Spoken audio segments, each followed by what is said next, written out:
So finally he said, okay, he goes, you want to go to the beach? I said, yeah. He said, get in the truck.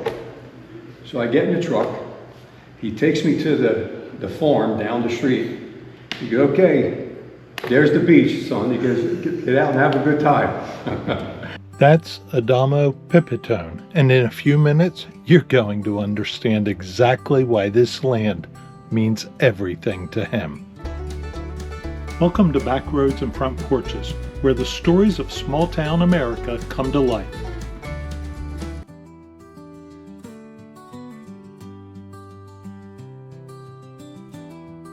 We're in Rosenhain, New Jersey, a small, quiet town in Cumberland County that most people drive right past on the way to the shore. We pulled off because somebody told us there was a story here worth stopping for. More than 100 years ago, a 14-year-old boy left Sicily alone. He crossed an ocean, landed in America, and eventually found his way to South Jersey, with nothing but a willingness to work and a belief that if you gave enough of yourself to the land would give something back. He put down roots, he bought farmland, he raised a family on it. 4 generations later, his great-grandson is making wine on that same ground. He named the place after the man who started it all, Terra Nonno, grandfather's land. It was your grandfather that came Over from Sicily. Okay. Can you tell us a little, what I read, he was 14 when he did that? He was between the age of 14 and 16. I think by the time he got to America, he was about 16 years old. And I don't know what I should say is, but he jumped a couple ships to get over here. He started out from Sicily, jumped the ship, ended up in Africa, from Africa to Philadelphia. And what was it, maybe you know, maybe you don't know, that caused him to want to leave Sicily to come to America? Well, just like everybody else, a better life. America at that time was more prosperous than Italy. And he thought he would have half a chance to make himself better with him and when he started a family in America as opposed to Italy. Basically, the American dream. Speaking about wine, my grandfather had a glass of wine in the morning, lunch, and supper. So, and he made a good wine too. So, it's probably in the blood. Yeah, well, we have friends who are Italian, and wine is with every meal. That's just, Yeah. You didn't drink the water. That's gross. Does it ever occur to you that your daughter is almost the age of your great-granddad? When he came here. Yeah. It's insane. Picture a little kid coming by yourself, like By yourself. I know, it's amazing. had to grow up quick. I think back in those days, They did. they had to grow up You had to. real quick. Yeah. He was probably helping out with something in the family, some kind of Right. work or job, or making some sort of income to help the family along. Yeah. Probably had been doing it for years. As you talked to your grandfather, did he ever kind of tell you what was going through his mind when he decided to make that leap and leave Sicily and while he was on his way here? You know, he never really got into intricate things, how he did it, or I know why he did it, just because he wanted to have a better life, you know. And he always talked about his father, you know, his mother, but never got into the nitty-gritty details, you know, about his way here. Yeah, it's, when you think about it, it's gotta be today, we pick up a cell phone and we stay in touch with our kids, and we're traveling the country, and so we FaceTime the grandkids and all that. Right. They didn't have that back then. I mean, it was like, they didn't even have airplanes back then to hop on, so it's just like we talked earlier, it's a whole different They thing. had telegrams or letters, and they Yeah. hoped that the letter got to them. Yeah.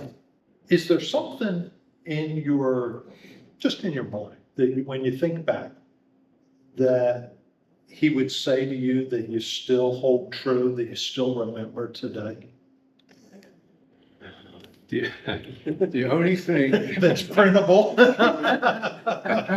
even tell you all the I time. mean, there's a couple of them, but every time I used to see my grandfather, either going to his house or walking outside, going to the farm, he used to say, listen, he says, remember, you're going to be, when you get older, you have to respect, my name. Because I had the same name as him. And he says that's important in life because people will know your reputation. So he had a strong thing about his reputation. And that's the main thing that I always, think about in my mind when I think of him. And how about spelling? Yeah, and the name Adamo. He wanted me to write my name. He wanted to see how, I wrote my name. And sometimes I would forget the O at the end of Adam.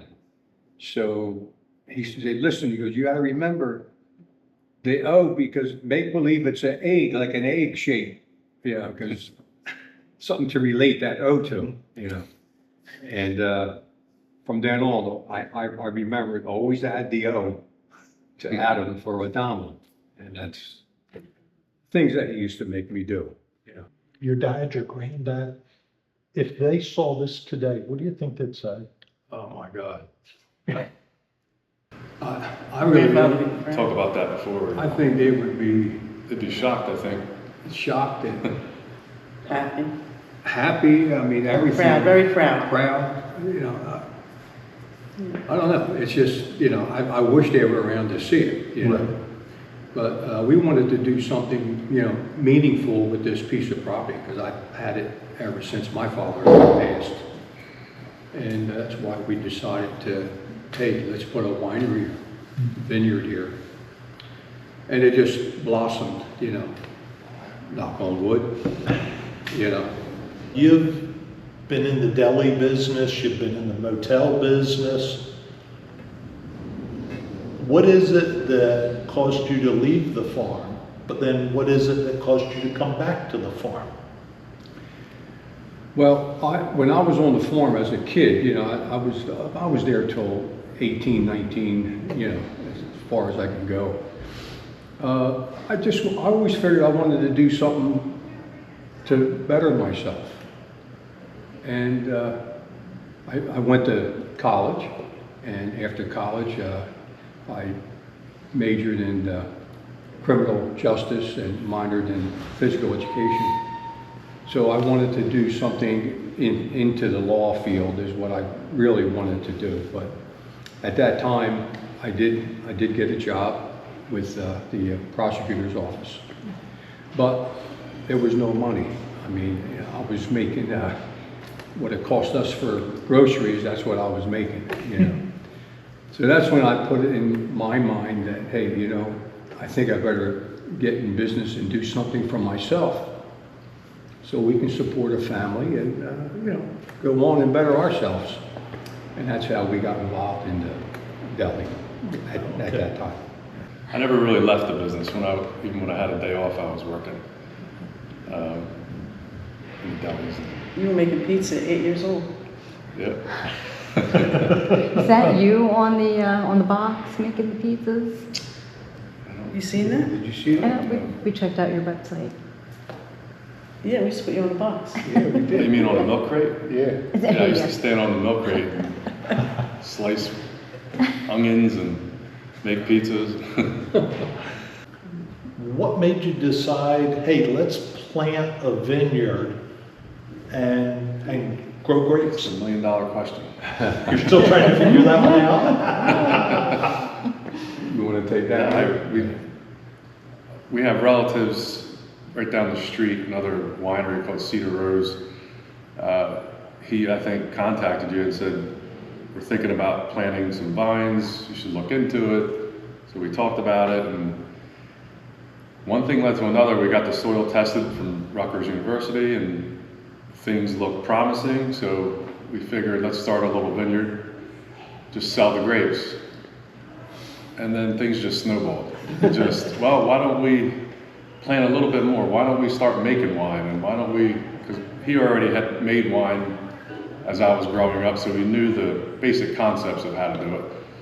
And it just But you went to snowballed. college for it too. No, I didn't go to college for it. I took seminars and Seminars, I'm sorry.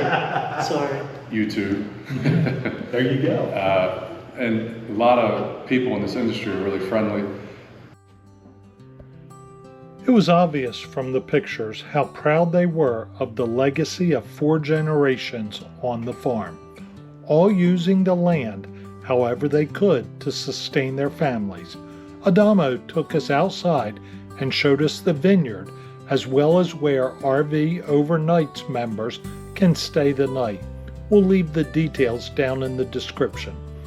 Then he walked us through the process of taking grapes and turning them into wine, to the aging that goes on in the oak barrels and the stainless tanks, to the bottling and storage. Terra Nonno currently produces 17 varieties of wine, and they even have one to commemorate the 250th celebration of America's birthday. As we sat back down, you could feel the sense of pride at growing grapes and producing wine from the very land great-grandfather farmed over 120 years ago. I mean, what's it mean to work every day with your son and vice versa? I mean, I've seen my father and his father work side by side. I mean, I've seen it. And I worked side by side with my father, you know. I mean, it's times were a little sticky where I had my life threatened, you know, sometimes. But Family. yeah, I mean, you know, as a kid, you know, I'm doing different things, and my father says, do this, now I'm doing that, and, you know, he straightens me out once in a while. But, I mean, it's just something that I always grew up with, and It's a free education too. doing, yeah. I wanted to go to school for business, and they wouldn't let me. I said, nope, lawyer, doctor, pick something professional. Because if you want to go into business, I'll teach you. Once you got the vines mature, you're doing that first bottle that you're going to sell. What's going through your minds? I mean, because you've had years that you've poured into it. Yeah. It was Nervous. emotional. I know what's going through my mind was if I knew We would have never done it. how much work was involved In a to bottle make a of wine. bottle of There's a wine. lot. They actually make You the just- wine. You just shake your head, you know. We know what when they say have a winery is a labor of love. Trust me, it's a labor of love because it's a lot of work. It's a lot of work. Jump back for a minute. You planted a vineyard. You're now waiting for these grapes to mature and the vines to mature enough to turn into wine and a quality of wine and a supply. Were there setbacks along the way? We didn't have any disease, but we did, you know, Mother Nature, you can't fight it.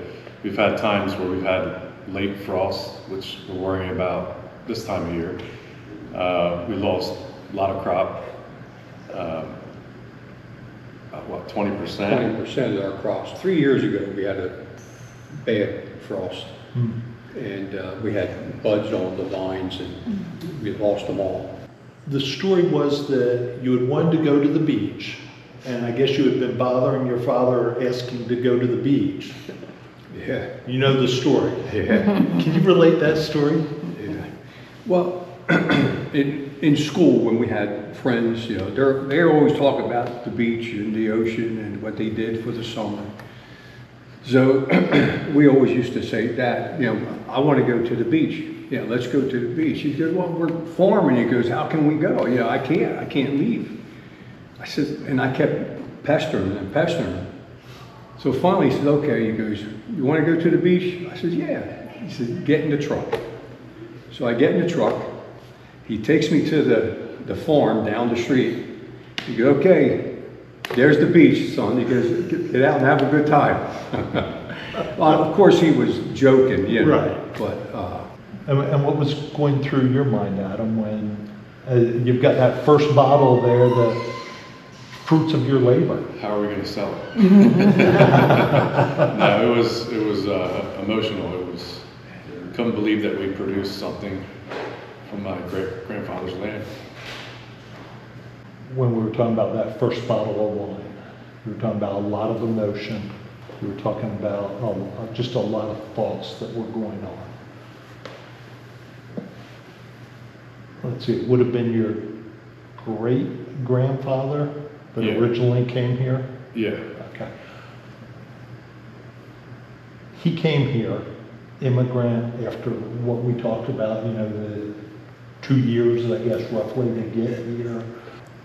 He buys this land, he works this land, and now his grandson and his great-grandson are bottling wine on it. Did that thought cross your mind? That this was land that my great-grandfather... absolutely, yeah. It's nostalgia for sure. this is probably short of a miracle. I mean, you know, you don't open up and try to establish a winery without knowing how to make wine commercial. And that's what happened. People thought we were crazy. We did. It's And work. They thought we were nuts. it came to Maybe we the, are. came to the chemistry. I told him, I said, look, I said, my mind hurts right now. I said, you're going to have to kick in and get involved with learning how to do the chemistry part of the winery, you know, the wines. And he did. He taught, I mean, he called people that he knew. We went to seminars. We did everything we can imagine to do to learn how to make wine. And we did it trial and error. I mean, there were some wines that We're still messing up. We're So, not. I know this much. There's so much to know in the wine business. I don't claim I'm not a professional, just learning every day. Well, So, we just roll our sleeves up and go to work. They just get in. And that's how we do it, you know. And that's how we learn. we made champagne by accident. We've done a lot of things. And we made bombs by accident. We'll cut that part out. Yeah, we won't put that one in. We'll edit They that might one come out. lock us up. When I say bombs, I meant where corks would explode on, Right. you know. You could You might have to tell some edit that. funny stories. I was going to say, I'm sure you have a multitude of stories of things like that. Yeah. With your Ronnie back here. Oh, jeez. I mean, we'd be filling up barrels of, you know, of wine. And at the time, you know, there's no way to see inside that barrel. And we're holding the hose in the barrel, and the pump is pumping, and all of a sudden we're just exploding out, and wine is, we're soaking wet. When we come home, my wife said, what happened to you? You know, or, They work very hard. so little things like that. I mean, you know, you just live and learn by doing it. Yeah. What's next? Yeah. Yeah. Well, we can't give our secrets out. No. I mean, he's gonna, the next step is, you know, it's gonna be in his Yeah, hands. it's all up to him. But we would love to see in the future, we would love to see a nice a wedding catering hall with a restaurant. We stayed at Terra Nonno longer than we planned, but that tends to happen when people talk about things they genuinely love. The wine was good, really good. But what you're actually tasting when you visit isn't just wine, it's generations that have poured themselves into this land. You're drinking wine harvested from the land a 14-year-old boy crossed the ocean alone for, believed in, and gave his life to. You're tasting land that has been worked by 4 generations of Pepitones with a 5th generation waiting in the wings. Terra Nonno Winery is located in Rosenhain, New Jersey. If you go, and we think you should, tell Adamo or any of his family, they're everywhere, we sent you. From here on the back roads, including Lassie, who absolutely approved of the sniff value of the land, thank you for being here with us. Come along and join us as we explore back roads, small towns, and hometown helpers near you.